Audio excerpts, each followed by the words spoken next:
Okay. I hope you guys did not see that. I did. Oh! Yikes! Sheesh.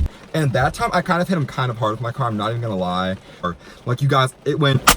Oh, I should probably throw in. He was the pastor's son. He was the pastor's son. That was some tea. That was the real tea. Leave me alone, Tate. No, I love you. Oh my gosh, my shoe. Hit us up. Hello, you guys. My name is Nick, and you are still not watching Disney Channel, so welcome back to my channel. So today I'm going to do a little drive with me kind of story time where I talk about my psychotic ex who jumped in front of my car on multiple occasions. And it wasn't my fault, I promise. And yeah, one time I kind of sort of hit him, but not really. It's gonna be a funny story. I've been wanting to tell this for a while. All my friends have heard it, but yeah, this guy was literally nuts. Also, it's a nice little, beautiful, rainy day in Georgia, so there's that, and I'm on my way to Dunkin' Donuts because I really want coffee, and my dad wants coffee too, so let's get right into the video. Once again, I'm in a drive-thru in my car, you guys, because that's what I love to do, apparently. I'm so excited. I'm at Dunkin'. I got my dad and I iced coffee, and then I got a bagel with cream cheese. That's kind of like my go-to when I come here. And yeah, so I'm just gonna like get into the story time. Hey. Hey. Thank you.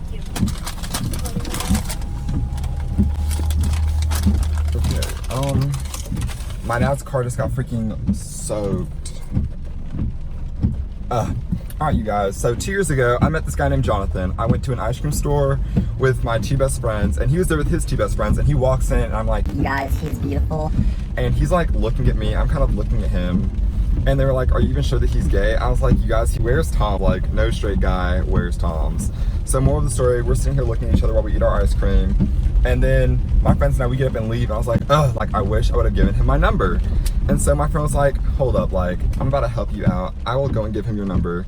So one of my best friends, she goes back in, she writes my number down on a napkin and gives it to him. And so after all of that, he ends up calling me back. And not calling me, but he ends up texting me. And this is like a couple of minutes later. My friends and I are like at a different store, we're talking. And honestly, the first red flag should have been when I was talking to him, because when he was talking about dating, he was talking about things that like shouldn't really matter, and I was honestly kind of uncomfortable because I was like, yikes, now I feel like you're doing this to like prove something to yourself or other people. I don't know, not gonna get into that because that's not like the point. But moral of the story, we go on a date, we actually really hit it off. I really liked him at first, he really liked me. But after a while, I realized like we have nothing in common. He's kind of uninteresting, and he was like kind of weird. Not in like a bad way, like I'm not saying that to be like he actually was genuinely just kind of like weird. And he had this bird, and his bird literally pooped on me on the first date, and then it pooped on me a second time when we went to the park, but that's not a part of this. I'll get into that later.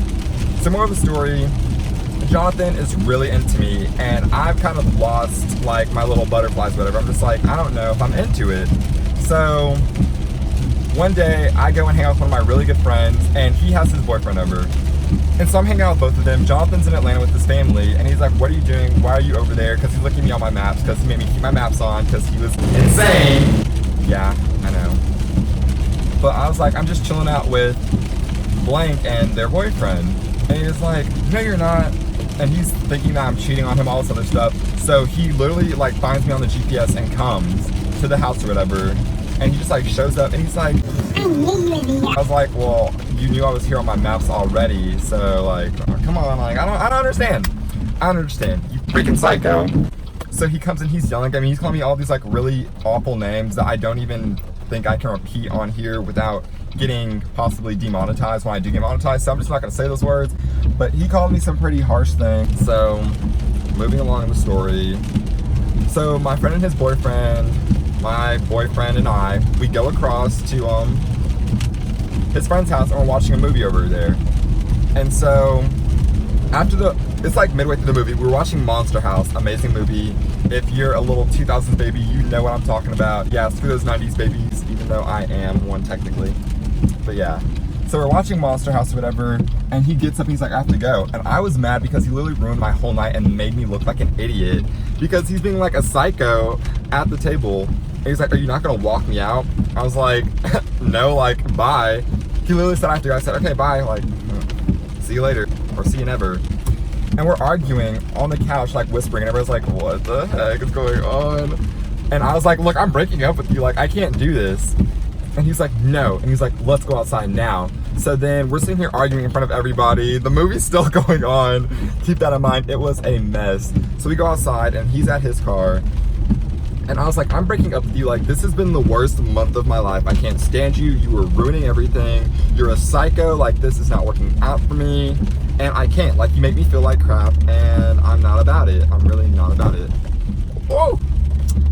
Yikes. Sheesh. So after all that, I go back inside, and when I go back inside, I guess I lost track of time, but the movie was over, so everybody's literally like walking out at this point. So I'm just like, okay, great. So I missed the movie or whatever. My friend and his boyfriend are going back inside, they're going to sleep. So I go to my car, and Jonathan is literally outside on the curb crying. Like, he's over there crying. He's like, please, I'm so sorry. I was like, leave me alone, like, I want to go home. So I hop in my car. And I go home because I also had to go pick up my friend. I dropped her off somewhere and I had to go and pick her up, and she's having a bad time where she is too. So I'm like, okay, let me go pick my girl up. Like, I need to go and save her. This is the time. Well, it wasn't the time because I get in my car and I start driving off, and my ex jumps up off the curb and jumps onto the hood of my car. Like, you guys, it went, like, I literally hit him with my freaking car. I should have ran him over in hindsight because, like, he did it 2 more times on 2 different days.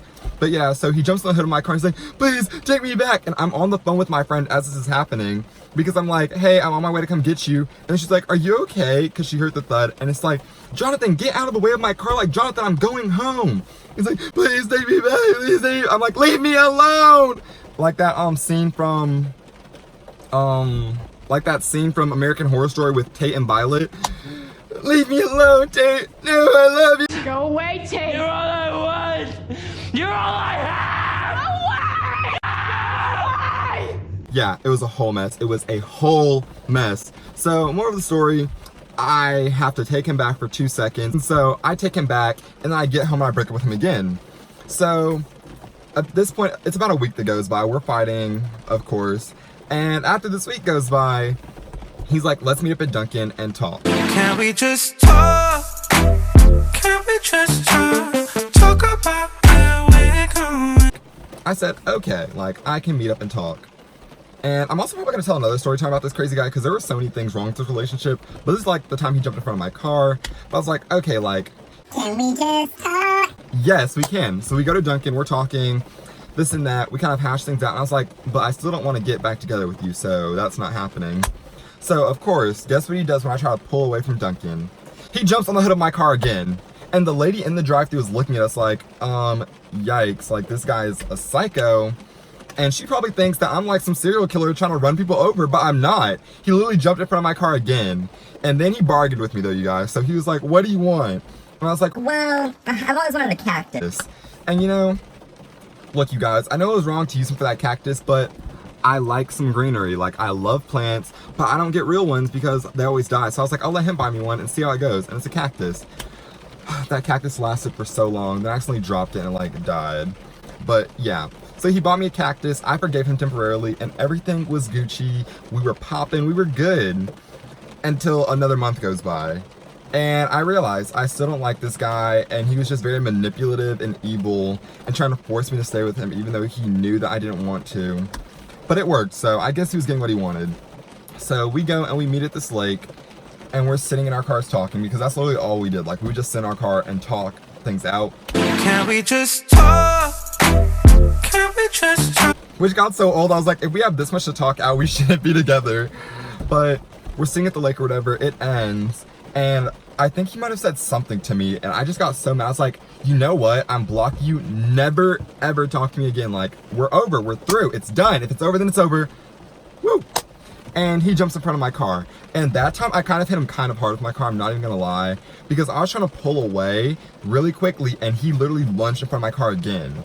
And when I tell you I'm surprised my head did not get dented, and I know I sound like a psycho telling this story, but he literally kept jumping in front of my car so that I wouldn't leave him. And he's like, I'm gonna kill myself, I'm gonna do this, I'm gonna do that. I was like, this isn't fair to me. Because, like, look, you're not gonna manipulate me. So yeah, he jumps in front of my car. It was a bad time. And so then after that, I blocked him on everything. I cut all communications. And this girl who I went to school with was literally texting him. And I told everybody at school, like, we're done. Like, please do not involve me with him anymore. And she was literally texting him stuff about my life so he could like stay updated with me. And one day he showed up to my school, and he was in high school. He was not even in mine. And he shows up to my school, and this girl's like, hey, I need help getting something out of my car. And I had seen her texting him earlier, so I was like, no, like, I don't trust you. The devil is a liar, you are a snake, you are a slippery serpent! Yeah.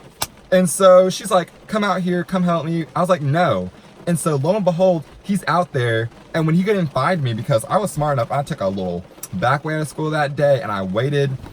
He shows up at my house and leaves all the stuff there. And granted, what he did give me was like kind of cute, but I was like, I'm not taking you back. Like, please go away. And if that wasn't bad enough, he literally started driving past my house and showing up when I wasn't home at one point. Like, he would literally go by and check to see if I was there, and he would have his friends text me like, Hey, let's hang out, boo, I miss you, mwah. how dumb do you think I am? And so he literally had his friends out here trying to get me to come hang out with them so he could pop up. And one time it worked. I went to the mall with his friend, and then she was like, happens to be here. I was like, what do you mean he happens to be here? He came here with you in your car. Like, that's not happens to be, that is planned to be. Woo! I'm getting a little heated and stressed out thinking about this, because that just wasn't a good time in my life for me. Like, that was awful. But yeah, so all of that happens, and he was just a total psycho. And then on top of all of that, he had this ex, and I don't know what him and his ex had going on, but I guess they had some deep stuff going on, because his ex was constantly trying to break us up. Oh my god. He had this crazy ex, and I'm refilming this part because I actually just said his name. I was like, yikes. And yikes, that. But he'd be like, yeah, Jonathan did this, Jonathan did that, and I was like, I don't believe you, like, I trust him, clearly. And I was right to. But then at one point, Jonathan kept texting me. I was like, why are you still texting him? Like, you're gonna get mad at me and say you don't trust me? Jump in front of my car, tell me you're gonna kill yourself so I don't leave you. But somehow, you can text your psychotic ex. Like, when I tell you they were a psychotic duo, I'm talking Bonnie and Clyde might just kill me in my sleep kind of duo. It was, whew.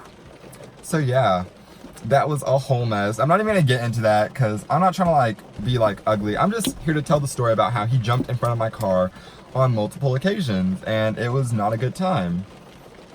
It just really wasn't a good time. So more of the story, you guys, I'm probably gonna make another video about this, but toxic relationships, do not do them. If you are unhappy in your relationship, leave it, because it's not gonna do any good for you. It's literally just gonna break you down and make you hate yourself in the end of the day. And at the end, being in a toxic relationship isn't good for you or the other person, so I mean, don't do it. Really just don't do it. But yeah, you guys, so I guess that's all for this story time. Psychotic boys will ruin your life, and their psychotic exes might also ruin your life. But you don't have to let them. You cut them off, kick them to the curb, unless they look like Mick Jagger. But yeah, I felt like telling that story time, and I was in the car driving. I haven't been driving for most of this because I filmed it one way and I was like, I don't like it, so I filmed it another way, and I liked this. But yeah, you guys, psychotic boys, don't do them, don't mess with them. It's not worth your time or your effort. And yeah, if your boyfriend ever jumps in front of your car, let that man go. Dump him, kick him to the curb. Like, when I tell you, if he jumps in front of your car, no, it should be a deal breaker, honestly, you guys. It's a deal breaker. Have some self-respect and break up with him. Granted, I did break up with him, and he made like a bunch of fake burner numbers to text me and call me, and he was harassing me, and it was really rough. Oh, I should probably throw in, he was the pastor's son. He was the pastor's son. That was some tea. That was the real tea. Also, I'm like leaning this way the whole video, so yeah. But I'm about to go inside and eat my Dunkin' and drink my coffee and all that other good stuff. So I'll see you guys later. Oh, also, if you want more story times like this, please make sure to like, comment, and subscribe, because I love you and I want you to love me. And I want you to join the family because, hey, we're gonna be amazing someday, and I want you to be a part of the journey. So yeah, but that is all for today's video, you guys. I hope you enjoyed this video, and as always, peace.